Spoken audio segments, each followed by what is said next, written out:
Ça y est les amis, on entre dans le rush du mercato. Les toutes dernières semaines, les clubs accélèrent les dossiers et tentent de finaliser des recrues, évidemment les plus qualitatives possibles et qui entrent en compte dans les besoins de l'équipe et dans le budget. Et aujourd'hui, pour parler un peu mercato, on va faire un grand classique de YouTube. J'ai envie de vous dire, on va évoquer chaque club de Ligue 1 et on va faire tout simplement pour un club une recrue idéale. Alors avant de commencer, petit disclaimer évidemment, message extrêmement important, je compte sur votre compréhension les amis, on ne peut pas connaître parfaitement le contexte de tous les clubs de Ligue 1, personnellement je suis supporter du Paris Saint-Germain, j'essaye de me renseigner sur tous les clubs, d'avoir le plus d'informations possible, évidemment j'essaye de me tenir au courant et informer des recrues qui ont été faites, si jamais il y a un truc qui n'est pas bon, quelque chose que j'ai pu rater, ne m'en voulez pas et n'hésitez pas à me corriger en commentaire avec toute la bienveillance,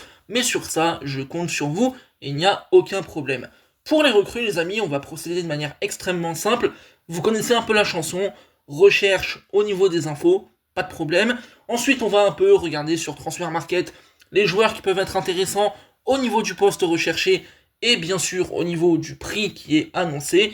Et ensuite, on complète ça avec de la data au maximum pour finaliser tranquillement les choses. Bien évidemment, pour la plupart des noms, j'ai envisagé de regarder des matchs ou des images comme ça. On a le plus grand panel de connaissances possible. Et sans plus attendre, on va aller tranquillement du côté de la JOCR. Et du côté de la JA, les amis, le mercato aura été quand même mouvementé, notamment du côté des départs. On sait que bon, Perrin et Ahmed Traoré notamment sont partis sur le front de l'attaque, t'as Joubal qui s'est aussi en allé du côté de la Russie, et du coup, du côté d'Auxerre, là c'est vrai que t'as eu quelques renforts offensifs intéressants, quelques renforts aussi au milieu de terrain, en défense. Globalement, la GIA s'est renforcée un petit peu partout, et pourtant, un manque persiste. Il est clair, il faut du côté de la JOCR un milieu offensif créatif. Je l'ai évoqué, Perrin et Ahmed Traoré Junior sont partis, ça fait très très mal, notamment sur l'aspect de la qualité technique et de la créativité, et du coup, au niveau du budget, on est un petit peu serré, je sais que ça peut être un peu compliqué, on peut pourquoi pas envisager un prêt, vous verrez qu'il y en a parfois dans cette vidéo, pas pour la JOCR, et du coup, aux côtés de la recrue, j'ai été chercher Parfait Guiagon de Charleroi, il est estimé à 3 millions d'euros, une fin de contrat en 2026, il a 24 ans. Je précise que pour la fin de contrat, il y a une option qui est envisageable pour une prolongation d'1 an par le club. En tout cas, d'un côté, cette recrue-là est vraiment intéressante parce qu'en fait, Parfait Guiagon, c'est un joueur qui va être percutant, qui va vous amener de la qualité technique. C'est un joueur, en fait, j'ai pas envie de faire de comparatif, mais un petit peu à la Gaëtan Perrin. Si vous voulez de la créativité, si vous voulez quelqu'un de percutant qui va dribbler et aussi être en mesure d'être décisif, il n'y a pas de problème, vous pouvez y aller. Et en fait, c'est intéressant, c'est que c'est un joueur qui est peut-être suivi depuis plusieurs saisons maintenant par des clubs de Ligue 1, j'en doute pas. C'est un joueur qui brille du côté de la Belgique depuis pas mal de temps maintenant. Il est assez régulier et franchement, je trouve que c'est une recrue intéressante. On va s'intéresser à ses stats un petit peu globales rapidement. La saison passée pour ce joueur-là, c'est tout simplement 36 matchs, toutes compétitions confondues, pour 7 buts et 8 passes décisives, donc on se rend compte que le bilan est vraiment positif, et la saison d'avant, à titre d'exemple, est une saison où il a disputé 34 matchs, délivré 5 passes décisives et marqué 7 buts. Donc c'est une recrue intéressante, et du coup, du côté de la JOCR, j'irai combler un manque avec Parfait Guiagon. Maintenant, on va passer au Havre, les amis. Et du côté du Havre, je vous avoue que j'ai envisagé pas mal de choses. J'avais notamment d'ailleurs fait en début de mercato une vidéo complète sur le hack qui était pour moi un véritable défi en fait, parce que c'était mon premier mercato idéal déjà sur YouTube. Et surtout, le Havre est un club, on le sait, qui n'a aucune thune. C'est vraiment le club fauché par excellence. Évidemment, il y a eu le rachat depuis, je suis pas persuadé que ça ait changé grand chose.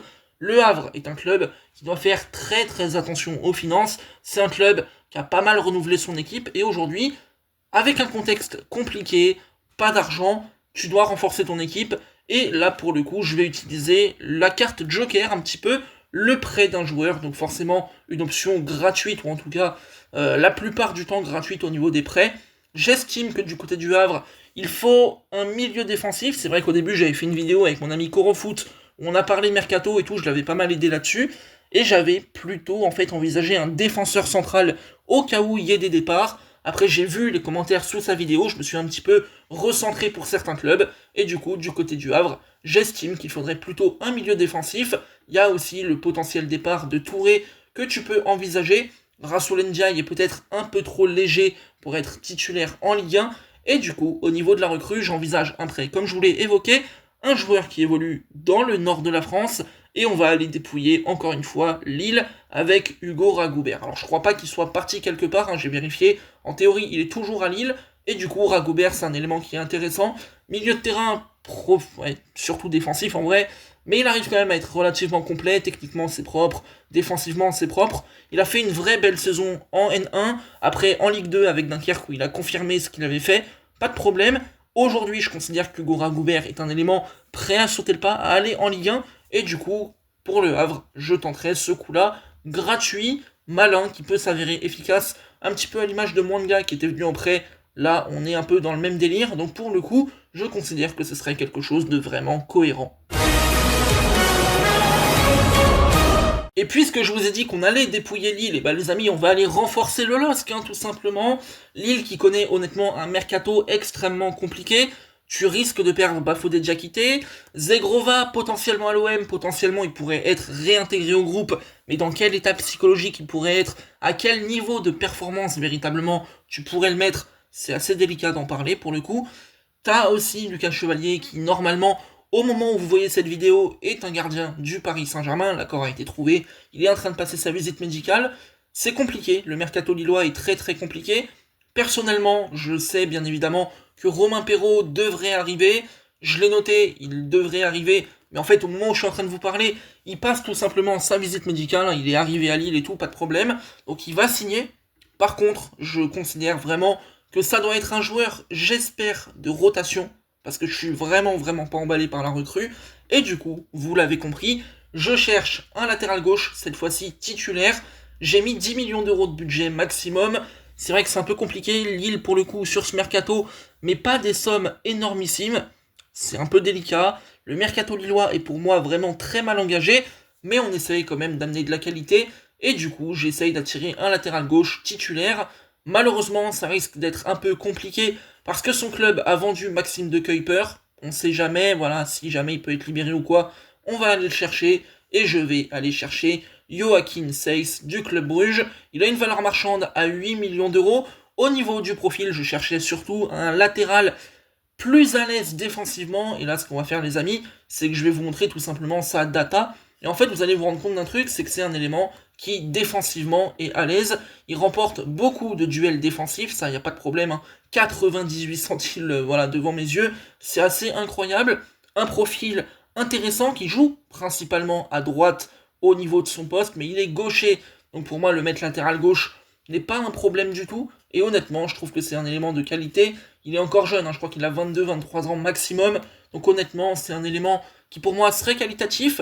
Il vient de Belgique, c'est pas très loin, c'est relativement cohérent pour Lille, je considère que ce serait vraiment une belle plus-value. Au niveau du prix, bon il est estimé à 8 millions d'euros, faudra probablement mettre un peu plus d'argent si jamais Bruges est vendeur, mais en tout cas, ça peut être une belle piste du côté des Dogs. Et après Lille, les amis, on va aller du côté de Lorient. À la base, je voulais prendre un gardien. Finalement, je vois que Bingourou Kamara est arrivé. Mon ami Corofoot l'a évoqué et je suis globalement d'accord avec lui. Je verrais plutôt Bingourou Kamara en tant que numéro 2. Mais d'un côté, c'est quand même un élément de qualité, c'est un bon gardien. Donc on verra. À la base, on avait proposé Arnaud Tenas, qui pour nous était la meilleure option. C'était un bon gardien, avec un bon jeu au pied. Pour moi, ça collait à Lorient. Lui, il était d'accord avec moi. Finalement, je vais un peu basculer et rebondir sur des rumeurs qui ont été faites là ces derniers jours. Lorient serait en passe de signer Bilal Nadir, le milieu de terrain de l'OM. Et du coup, l'idée, ce serait d'avoir au milieu de terrain un renfort supplémentaire avec un joueur assez complet, assez talentueux. Et pour le coup, je vais pas aller chercher en Ligue 1, je vais pas aller chercher un prêt. Je vais aller chercher par contre un talent de Ligue 2 qu'a confirmé. Et je parle bien sûr d'Enzo Bardelli, 24 ans, Dunkerque. Ça me paraît être un joueur assez accessible. Il est coté à 3,5 millions d'euros. Tu peux peut-être le négocier à 4 ou 5. Je suis conscient que c'est un prix, c'est vrai. Mais d'un côté, Lorient n'est peut-être pas le promu le plus embêté de ce point de vue-là. On verra bien. Mais en tout cas, au niveau du profil, ça m'a l'air d'être tout à fait cohérent. un milieu de terrain qui est assez complet, assez complémentaire, techniquement intéressant, qui a fait vraiment des bonnes choses en Ligue 2. Je considère qu'il doit passer le cap, et du coup, pour moi, Enzo Bardelli, du côté de Lorient, c'est quelque chose que j'aimerais particulièrement voir. Et il y a un autre truc aussi que j'aimerais voir, c'est le mercato du FC Metz, qui, pour le coup, me plaît plutôt pas mal. Je l'avais un peu évoqué dans une vidéo, là, il y a quelques jours, j'avais dit que Metz, pour le coup, dans les joueurs à suivre, avait quand même quelques noms sympas, notamment le gardien, et que le mercato du FC Metz était un peu à des années-lumière de ce que j'avais pu imaginer, où entre guillemets, t'avais le cliché du Metz n'a pas d'idée et fait du recyclage. Et là, pour le coup, je dois avouer que j'ai pris une claque. Metz a des idées, Metz arrive à attirer des joueurs intéressants, et pour le coup, je considère qu'en défense centrale, à Metz, t'as un problème, t'as que 2 joueurs, peut-être une 3e recrue en arrivée, mais j'ai rien vu passer de tel. Donc là, 2 centraux, évidemment, c'est trop peu, numériquement parlant, c'est pas possible. En plus, les jeunes, quand même, ils sont là, 22 ans et 21 ans pour tes centraux, donc il y a un problème. Au niveau du budget, le cahier des charges, il est là, il est clair, 0€. Et du coup, l'idée, c'était d'aller sur un joueur libre. Vous vous doutez bien, défenseur central, axe droit, gratuit, avec de l'expérience, c'était extrêmement difficile de trouver.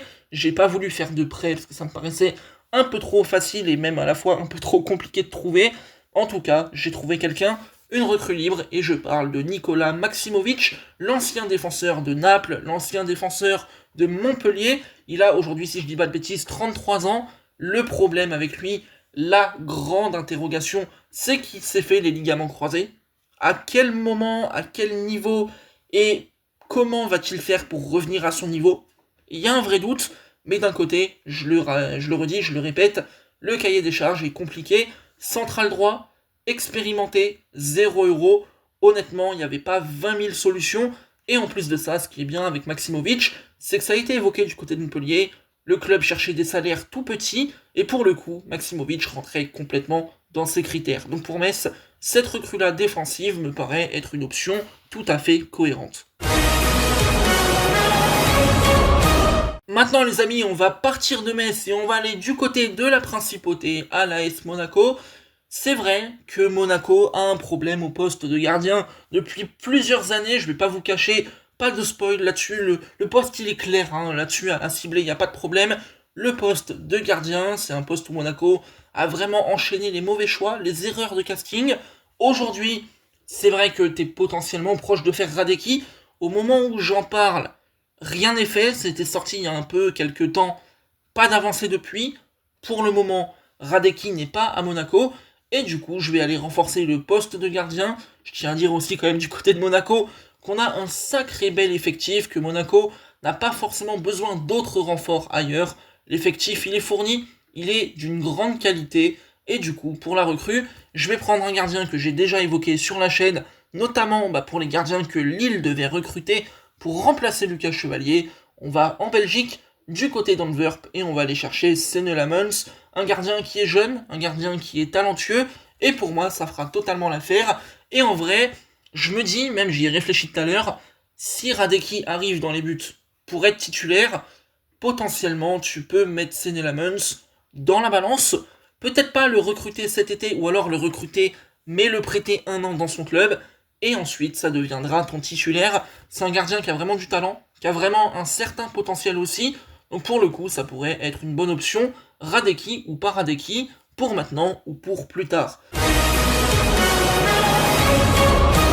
Maintenant, on va aller du côté du FC Nantes, les amis, et là, on va pas se mentir, c'est un petit peu le bordel du côté de la défense. Voilà, j'aime bien mes amis nantais, les Canaries, vous êtes vraiment des gens très sympas pour le coup, parce que je discute avec des Nantais vraiment très sympas.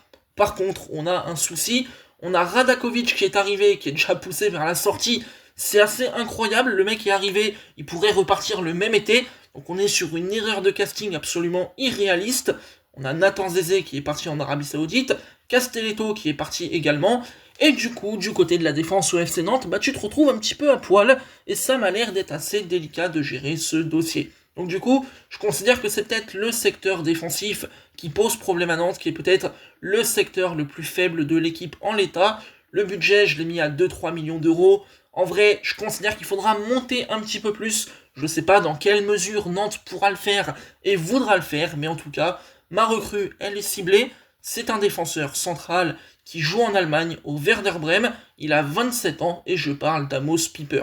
C'est un défenseur, on va aller voir sa data qui est vraiment vraiment intéressant. Pour le coup, je l'avais pas spécialement repéré au niveau du terrain et tout, mais au moment de rechercher justement dans la data, je me suis rendu compte quand même de trucs vraiment vraiment pas mal. C'est du coup quelqu'un qui est intéressant. Défenseur central gauche ou défenseur central droit, on s'en fout, il est droitier en tout cas. 1m92, c'est très intéressant. Il dispute beaucoup de duels aériens. Il en remporte quelques-uns quand même, en 61 centiles. C'est un bon pourcentage. Pas mal de duels défensifs gagnés. 76 centiles, on est vraiment bien. Pas mal d'actions défensives et tout. C'est un défenseur qui a 27 ans. M'a l'air d'être fiable. M'a l'air d'être assez qualitatif. Et franchement, si je dois être tout à fait honnête, c'est un joueur qui comme ça, à la data, ressort bien. Qui au niveau du prix est relativement accessible. On va aller regarder. La valeur marchande, elle est à 3,5 millions d'euros. Je pense qu'il faudra négocier un peu plus. Mais honnêtement, c'est accessible. Fin de contrat dans 1 an. Bon, je me dis que ça peut être une option tout à fait cohérente. Et vraiment, vraiment, vraiment, j'insiste. Du côté de Nantes, t'as perdu Zézé. Radakovic va partir probablement. Et de toute façon, n'est pas assez bon pour toi. Tu as perdu Castelletto. Aujourd'hui, c'est pas possible de partir avec la défense en l'état. Donc voilà, Amos Pieper pour le FC Nantes, pour moi, ça me paraît tout à fait cohérent et être une vraie bonne recrue. Allez, cap sur Nice maintenant les amis. Là, je vous avoue que je suis assez inquiet sur un secteur en particulier. Nice a fait un bon mercato, faut être honnête, notamment avec le remplacement du gardien que j'ai déjà évoqué sur la chaîne, Evan Guessant, non, c'est pas lui, Evan Diouf, pardon, qui est effectivement arrivé, qui est un vrai bon gardien. Son match contre Benfica apparemment a été d'une grande qualité. Je vous avoue que j'étais en train de dormir parce que je commence le taf à 4h du matin les gars, donc autant vous dire que bon, c'est compliqué. Mais en tout cas, du côté de l'attaque, j'en ai parlé, Evan Guessant, qui du coup en théorie a déjà signé du côté de l'APL, je crois que c'est officiel. On a aussi Laborde qui est parti, et du coup je considère qu'il nous faut un attaquant à Nice de toute urgence. Un joueur évidemment le plus qualitatif possible, et pour le coup, dans la vidéo qu'on a fait avec Koro, qu'on a travaillé ensemble, on avait mis un élément du côté du TFC, j'ai vu les commentaires des Toulousains, évidemment avec le recul, je m'en rends compte, mais pour le coup, honnêtement, je m'en suis pas rendu compte, on avait visé un buteur un peu trop cher, non pas que Toulouse avait pas les moyens, mais surtout qu'en fait les dirigeants de Toulouse n'allaient pas mettre autant d'argent sur une recrue, et pour le coup, on va aller sur un buteur hollandais intéressant, qui moi, perso, m'a tapé dans l'œil dès que je l'ai observé. Il s'appelle Max Merdink, il a 22 ans, il joue à Alkmaar, et honnêtement, c'est un attaquant qui est assez exceptionnel dans le sens où il a un style de jeu qui est peut-être pas le plus attendu par rapport à son gabarit. Il a l'air d'être très grand, il fait en réalité 1m82, ce qui est pas si grand que ça, mais quand vous voyez les images, honnêtement, faites-le. Moi, c'est ce que j'ai fait, je l'ai trouvé impressionnant, je l'ai trouvé vraiment très costaud, très grand, je me suis dit, mais c'est qui ce mec? Un grand gaillard comme ça, un vrai colosse. Et pour le coup, la qualité technique de ce mec-là m'a frappé. Et je me suis dit, mais attends, c'est un délire d'avoir un mec aussi grand, parce qu'il m'avait vraiment l'air d'être grand, techniquement si fort, et devant le but aussi adroit. Et là, on va regarder ses stats un peu de la saison passée. 42 matchs, toutes compétitions confondues, 14 buts. Certains vont me dire, c'est pas ouf. Premièrement, ça reste quand même des stats tout à fait correctes, déjà d'une part, mais surtout, toutes compétitions confondues, je vous ai dit 42 matchs, mais il a joué en réalité que 1462 minutes. C'est honnêtement vraiment faible, et pour le coup, je considère que c'est un attaquant, notamment 27 matchs de championnat, 9 buts, il a joué moins de 900 minutes les amis, 897 minutes, c'est incroyable, il a un ratio qui est tout simplement incroyable, et du coup il arrive à marquer, à être efficace devant le but, techniquement vraiment il est adroit, il arrive à se retourner, il arrive à faire le pivot, il arrive à enchaîner quelques dribbles et tout ça, il est vraiment intéressant, et du coup du côté de l'OGC Nice, là il est coté à 8 millions d'euros, je pense que tu pourrais l'avoir pour 14-15, c'est une somme, j'en ai bien conscience, mais en même temps, Nice va probablement jouer l'Europe, parce que je crois que si tu sors en barrage, tu vas quand même en Europa League, t'as quand même de l'ambition, t'as perdu ton attaquant star, t'as perdu la board également. Aujourd'hui, tu te dois de recruter. Et pour le coup, je trouve que Max Merdink serait vraiment un très bon choix. Pour Strasbourg, les amis, avec la vidéo de Koro, On avait proposé le fameux Josh Achampong de Chelsea, voilà un élément qui était super intéressant.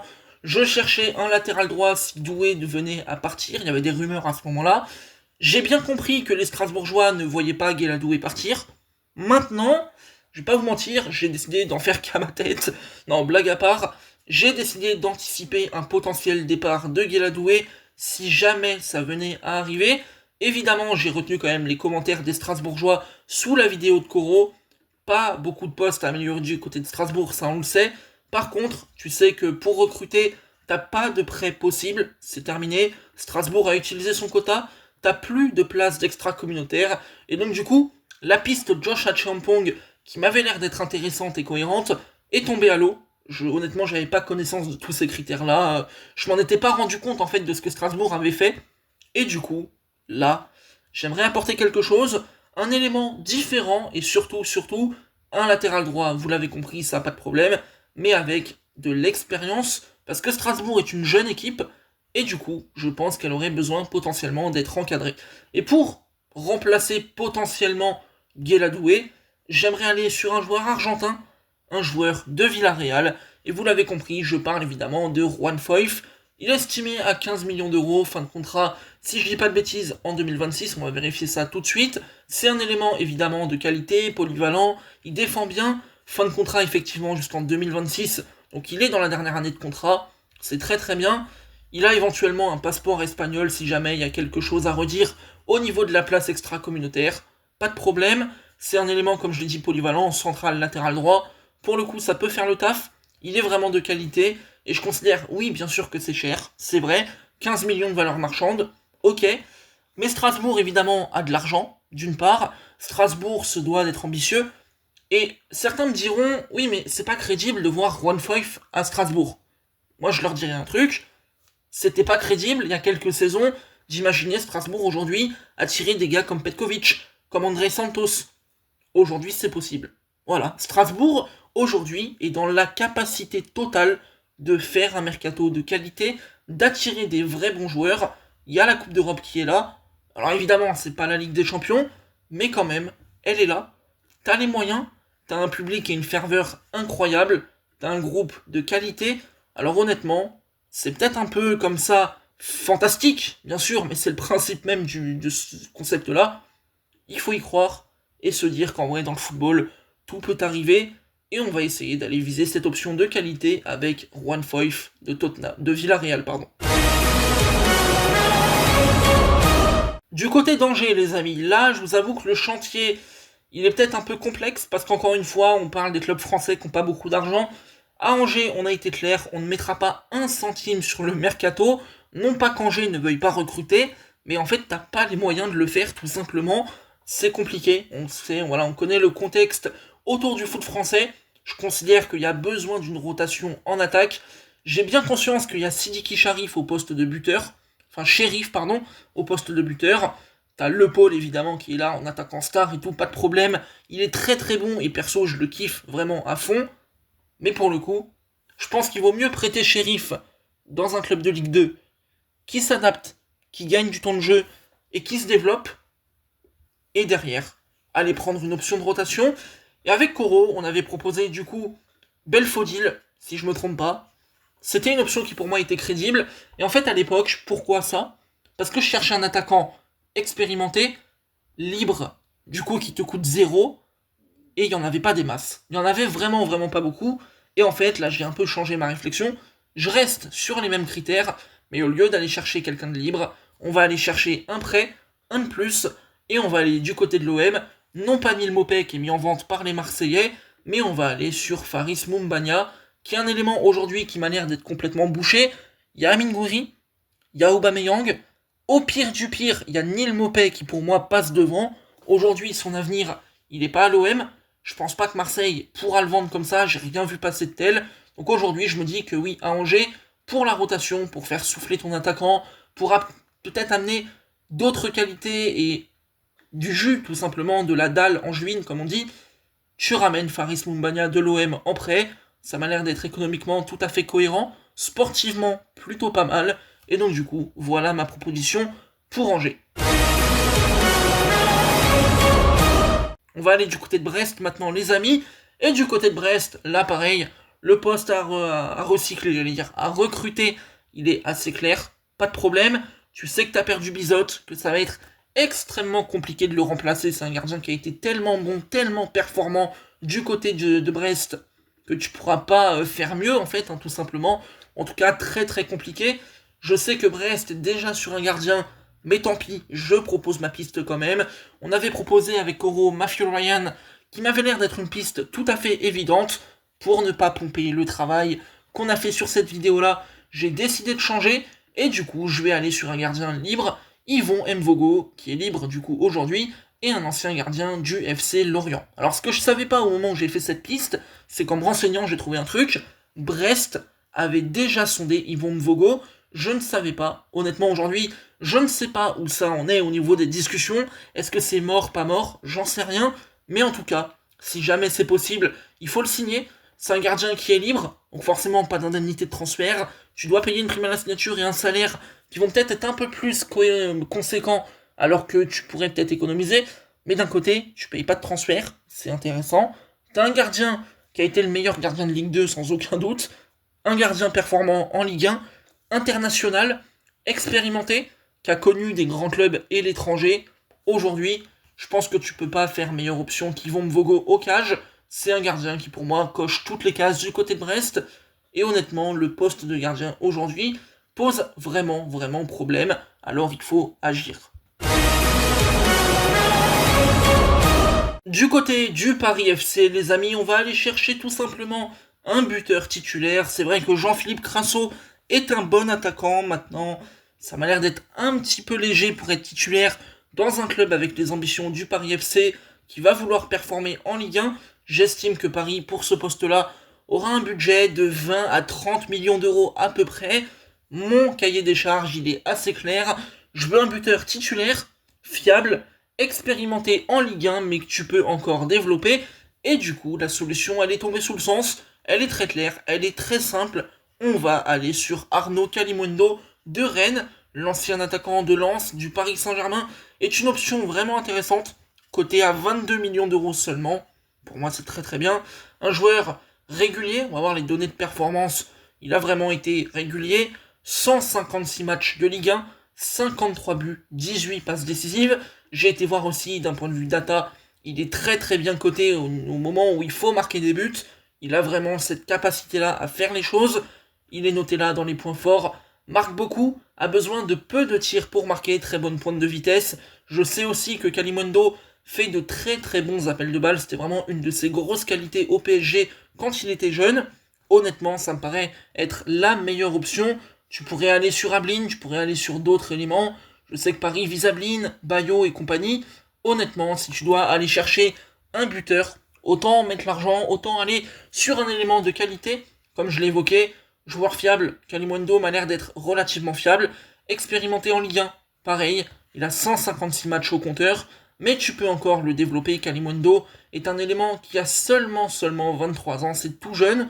Et pour le coup, je considère que ce serait la recrue littéralement parfaite pour le Paris FC, d'autant plus que Kalimundo est formé à Paris, non pas au PFC mais bien au PSG. Par contre, il connaît bien la ville et je pense qu'il serait pas contre un retour au sein de son propre foyer, sa propre maison et là où il a grandi pendant des années. On va passer maintenant à Toulouse.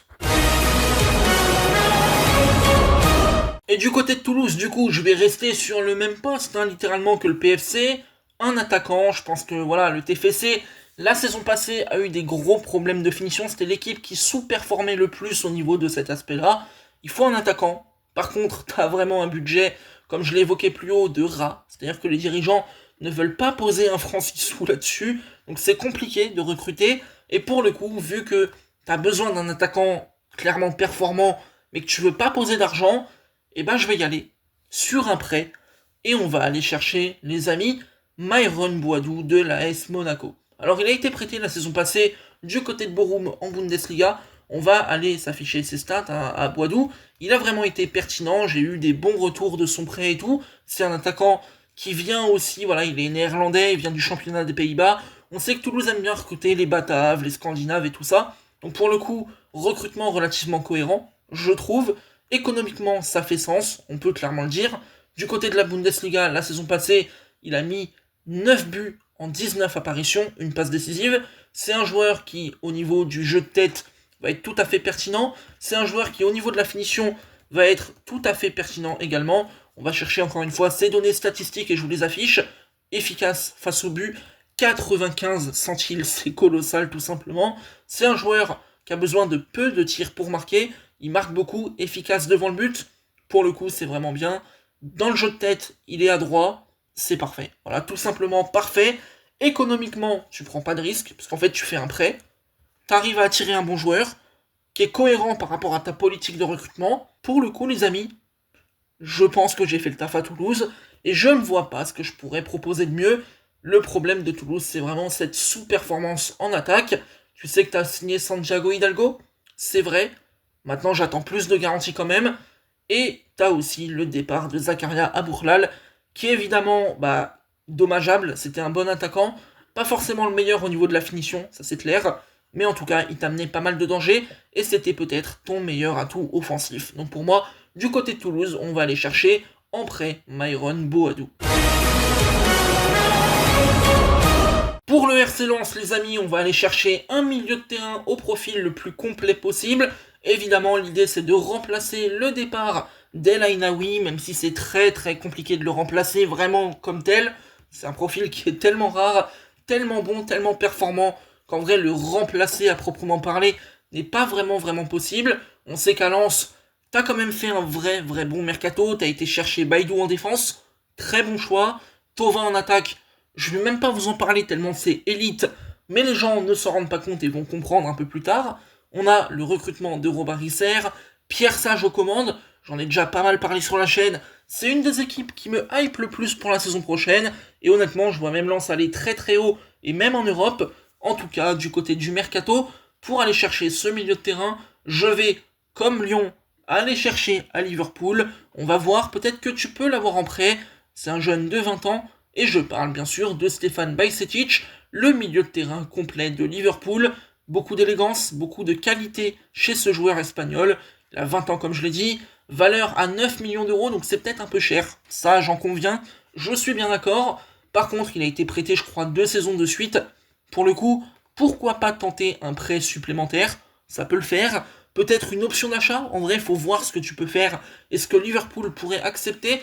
Je vais voir, je pense qu'il y a de la data aussi à vous montrer sur ce joueur qui est évidemment intéressante, parce que j'ai cherché sur la data principalement. Bon voilà, je vous mets la pizza là sous les yeux. En vrai, je me tais, j'en dis pas plus. Vous voyez très bien, et honnêtement, ça me paraît d'être tout à fait cohérent. Donc pour le coup, je dirais que c'est un élément qui serait cohérent. Le problème, c'est par contre le niveau d'intensité qui pourrait être un peu léger et sur lequel il faudrait grandir. Mais en tout cas, sur le reste, milieu de terrain très bon, très polyvalent, j'allais dire, mais surtout avec un fort potentiel. Ça peut être un achat intelligent pour l'avenir du côté de Lens, et même déjà sur le présent, puisqu'il est déjà performant et prêt pour le haut niveau. Pour le Stade Rennais, les amis, à la base des bases, j'avais anticipé en prenant un latéral. T'avais perdu à gauche, t'avais perdu à droite. Finalement, voilà que le Stade Rennais a fait ce qu'il fallait. Frankowski et Merlin sont arrivés. T'as Rongier qui est venu renforcer le milieu de terrain, pas de problème. Et du coup, vu que dans mon mercato idéal, j'ai fait partir Kalimundo au Paris FC, et ben là, on va s'atteler à un remplacement de Kalimundo. Et là, on va pas détaler pendant des heures, pas de problème. On va aller directement sur un joueur de la SSE. Vous avez compris, Lucas Tassin, très fort. Je vous mets la data sous les yeux. Exceptionnel, joueur polyvalent. Joueur d'une grande qualité, excusez-moi. Joueur efficace devant le but. Est-ce que j'ai vraiment besoin d'en dire plus sur Lucas Tassin? Solution évidente. Je me suis pas vraiment cassé la tête. Mais honnêtement, pour moi, c'est une des toutes meilleures options possibles. Et donc du coup, du côté de Rennes, je vais sans aucune hésitation chercher Lucas Tassin. Bon les amis, ça fait 34 minutes que je vous parle, et honnêtement, là on arrive sur la partie qui me plaît le plus peut-être de ce mercato. On va évoquer l'OL, et clairement, il y a eu des belles choses qui ont été faites. Le mercato, compte tenu du contexte, moi, me plaît bien. Par contre, il y a vraiment un gros manque dans cette équipe, un truc qui pose problème. Le départ de Cherki est à mon avis un peu sous-coté et va faire très très mal. T'as plus Almada non plus d'un point de vue créativité. Le manque des deux fait extrêmement mal. Et du coup, à l'OL, je vais chercher un ailier droit créatif pour 10 millions d'euros maximum. Autant vous dire que le cahier des charges, c'était compliqué. Mais évidemment, il a fallu s'y tenir, il a fallu faire le nécessaire. Et là, j'ai été vous chercher un joueur. Merci la data, merci Data Scout d'exister. Un mec qui joue aux Pays-Bas. On est un peu dans le type de recrue exotique, hein, comme tu fais Pavel Sulch, honnêtement, c'est intéressant. Tu vas chercher un mec exotique comme ça, pardon. 34 minutes que je parle, excusez-moi si je bégaye un petit peu les amis, désolé. Tu vas chercher un joueur intéressant. Pavel Sulch, très bon. Voilà, super choix, pas de problème. Tyler Morton, évidemment, très très bien, ça, y a pas de souci. Et du coup, j'ai décidé d'aller sur le bon vieux. Comment il s'appelle? Attendez, j'ai perdu ma note, excusez-moi. Jacob Brum, les amis, qui évolue du côté des Pays-Bas, qui est aujourd'hui clairement ciblé par le Celtic Glasgow. Donc en vrai, pas non plus le club du siècle, mais c'est pas dégueu, quand même. C'est un joueur qui est coté à 5 millions d'euros aujourd'hui. C'est intéressant. Honnêtement, c'est vraiment vraiment intéressant. Je vous mets, si possible, je pense pas que ça passera, donc à mon avis, vous aurez pas d'image. Mais si possible, je vous mets des images. Milieu offensif, polyvalent qui peut jouer sur l'aile. Il est droitier, donc en vrai, c'est plutôt cool là-dessus. Il a fait une vraie grosse saison la saison passée. Il a vraiment staté du côté des Pays-Bas. C'est une vraie révélation pour le coup. Il a mis tout simplement en l'espace de 31 matchs 11 buts et 6 passes décisives. C'est vraiment un bilan stat intéressant. Il est surtout milieu offensif et il peut jouer à gauche. En vrai, je pense que c'est un joueur qui est polyvalent et adaptable en fonction de tes besoins. En tout cas, c'est intéressant de l'avoir. Moi, je l'ai pris parce qu'il est droitier. Donc du coup, même s'il joue principalement dans l'axe ou à gauche, je le mets à droite quand même au cas où. Mais tu peux le moduler en fonction de tes besoins. 26 matchs en championnat, 10 buts, 5 passes D. Vraiment, c'est incroyable. Évidemment, il faut le pondérer parce que ça reste un élément qui joue aux Pays-Bas. Par contre, si on regarde l'indice de performance de Data Scout, meneur de jeu, 61% de niveau, tout simplement. Et vu que c'est pondéré sur les joueurs dans le monde, et en Europe principalement, en fait, quand vous avez 61 de notes, c'est vraiment très bon. Et en fait, plus le championnat dans lequel vous jouez est bas, et plus votre note est haute, meilleur vous êtes. C'est-à-dire que là, aujourd'hui, un mec comme lui, qui joue aux Pays-Bas, et qui a 61 de notes, c'est vraiment une recrue de qualité. Donc voilà, c'est ma proposition du côté de l'OL. Vous avez la pizza statistique sous les yeux. Je la commenterai même pas, elle est tellement exceptionnelle que bon, honnêtement, pas besoin d'en dire plus. Il a 21 ans, 22 ans, 21 ans. Voilà, pour moi c'est un profil un peu hipster, un peu en mode trouvaille que tu vas chercher comme ça, la cellule de recrutement. Mais c'est intéressant, c'est un joueur avec du potentiel, il te coûte pas trop cher, donc honnêtement, je pense que ça vaut le coup de prendre ce risque, et le jeu, à mon avis, en vaut la chandelle. Et évidemment, vu qu'un Olympique peut en cacher un autre, on va passer de l'OL à l'OM, les amis. Et là, du côté de Marseille, t'as quand même pas mal de postes où tu peux recruter. Quand même, si on est tout à fait honnête et franc, je le rappelle, je suis parisien, mais ça m'empêchera pas de le dire, l'OM a fait un mercato d'une vraie grosse qualité. À la base, j'étais parti sur un central.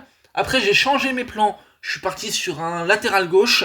Et finalement, ce matin, parce que ça fait un moment que je prépare la vidéo, j'ai décidé de rechanger mes plans et de partir sur un milieu de terrain. En fait, pourquoi ce choix? Parce que je considère que l'animation de l'OM, elle est un peu particulière. Et finalement, dans l'animation, tu vas jouer à 3 milieux de terrain, mais avec des rôles prédéfinis. Et en fait, j'arrive sur un problème de qualité, quand même de taille, c'est que l'OM a 3 milieux de terrain vraiment que je considère comme étant présents et fiables.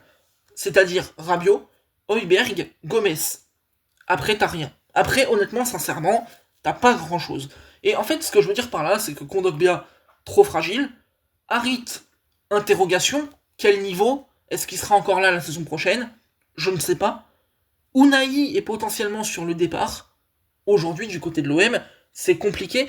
Et quand bien même tu voudrais compter sur comment il s'appelle, Nadir, tu peux pas. Parce que le mec, potentiellement, peut partir du côté de Lorient.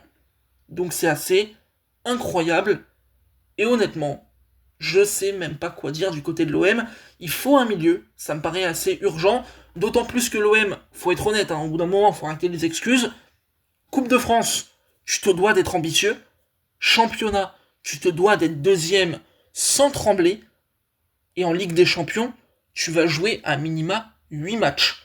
L'enchaînement de matchs, si tu as 3 milieux de terrain fiables, ça va pas être possible. Et du coup, au niveau de la recrue, j'ai décidé d'aller sur un joueur qui coûte un peu cher, qui évolue en Ligue 1, mais qui serait une recrue d'une très très grande qualité, et je parle d'Hichem Boudaoui.